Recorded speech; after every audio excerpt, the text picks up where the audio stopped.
Y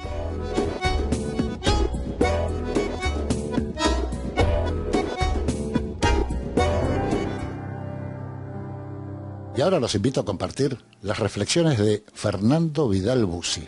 El tema, la evolución gastronómica en nuestra ciudad de Buenos Aires y puntualmente la oferta en la actualidad en materia de restaurantes. Ahí va. La ciudad de Buenos Aires ha sufrido un fenómeno bastante interesante. La ciudad empezó siendo gastronómica en realidad. Siempre hubo en esta ciudad no solamente restaurantes, sino lugares donde vos podías ir a comer.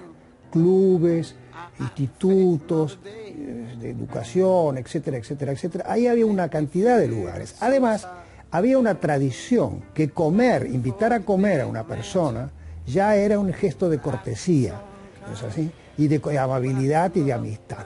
Entonces, se comió mucho en Buenos Aires. Se comía mucho en las casas y en los restaurantes. Yo creo que originalmente Buenos Aires tenía una comida relativamente enmarcada. Era comida básicamente española, italiana o francesa. Pero si no, la ciudad de Buenos Aires tenía restaurantes, había hoteles también que daban de comer. Y ¿qué pasó? Que en un momento determinado, que yo creo que fue más o menos por los años 50, 60, más vale 60, esos 60 fueron muy importantes. Porque ahí se abrió una ventanita, esa ventanita que fue el mundo, nada más ni nada menos. Entonces la gente iba de viaje y volvía a Buenos Aires y pedía, quiero comer comida japonesa, quiero comer comida china, quiero comer comida yo qué sé, no sé, todas las que se te puedan ocurrir.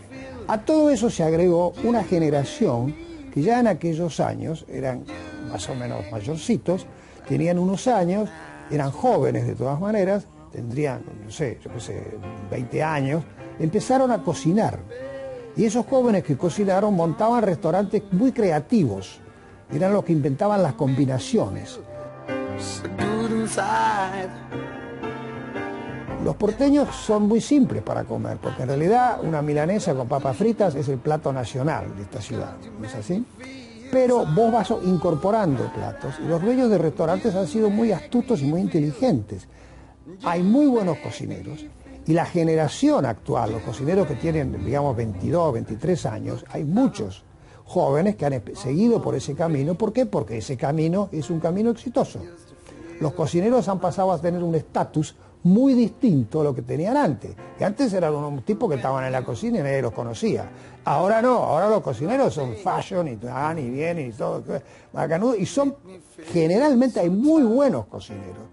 Y además de eso se amplió el espectro, porque hubo un grupo grande de cocineros, sobre todo jóvenes, que empezaron a manejar la comida como una cosa creativa.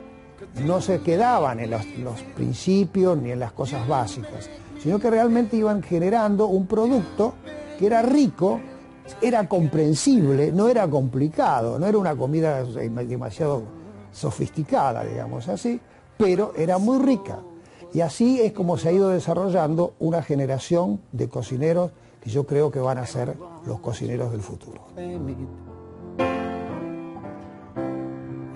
Es cierto también que durante todo ese tiempo, al ir creciendo la inmigración muchas veces, sobre todo los que no hablaban español, tenían el inconveniente de que tenían que juntarse entre ellos primero para estar aprendiendo el español.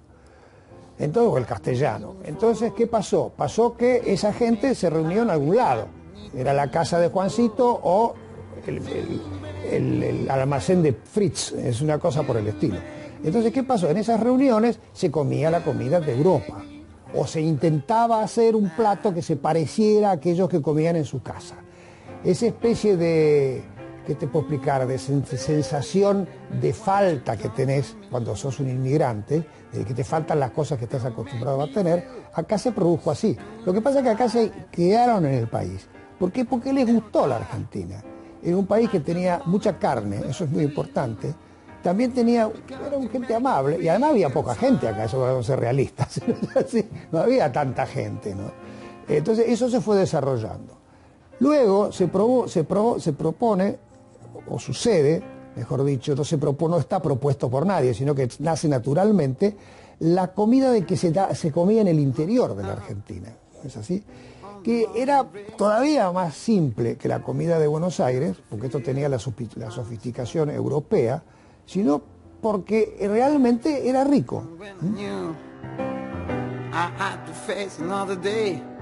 El caso de la empresa gastronómica es bastante arquetípico acá en la Argentina. ¿Por qué?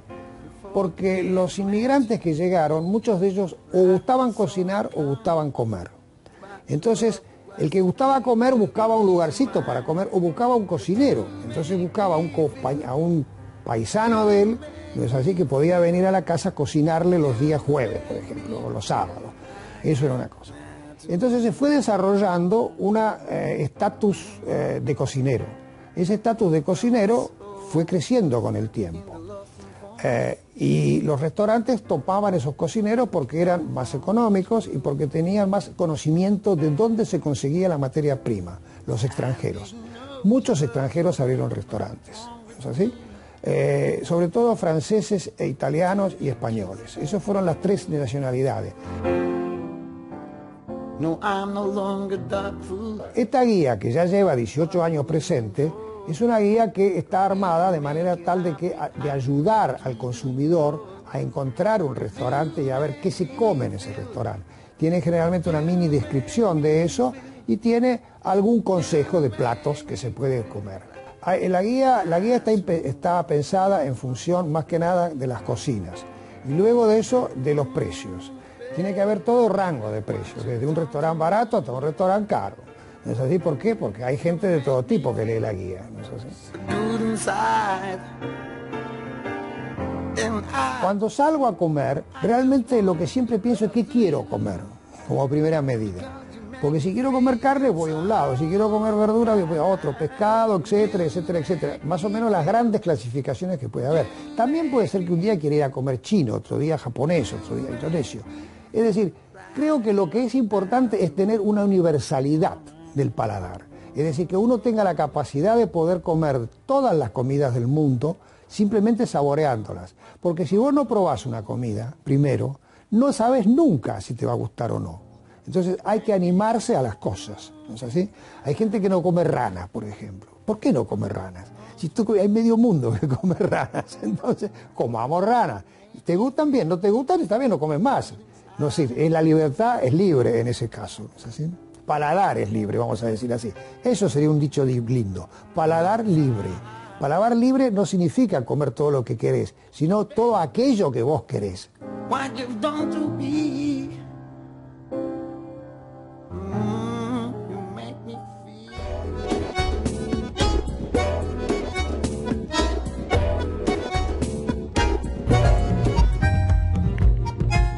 Bueno, y una vez más, les digo muchas gracias por habernos acompañado. Nos volvemos a encontrar, sí, como siempre, el próximo domingo a las 20:30. Y que tengan una muy linda semana, ¿eh? Chau, chau.